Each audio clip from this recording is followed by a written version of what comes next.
So once we've got the plants dug and we've got them back here in the trays and they're laying here with the labels stuck in them, and we have a policy that if a label comes out of an iris, it gets thrown out and we dig it if we find the label. We don't take any chances with varieties getting misnamed. Rarely does the label come out. We were really good about sticking it in good, but occasionally one does, and then we just throw the plant out, and when we check the order off, we redig another one. So now I'm going to come over here and I'm going to fan on Heidi. She's trimming. We're using sheep shears here.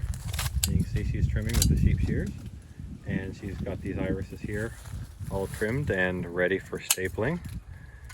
And anyways, I couldn't do this all without my wonderful team. That's Heidi there. And then over here we have Catherine, who is at this table, and she's got all these plants that have been trimmed, and she is doing the stapling.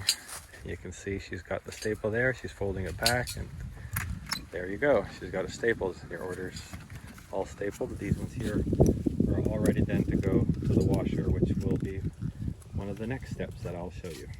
Anyways, thank you, Catherine. Okay, this is what you can do when you've got a really sharp knife when it comes to trimming irises. This is Jose, and he's just whacking them like that. You can see it goes really quick. But they're really good at this.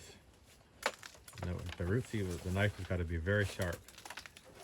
And then over here is Armando, and he's getting ready to do his pile.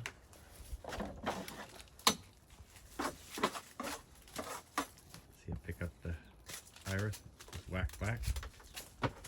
It's just very quick. And the irises are trimmed.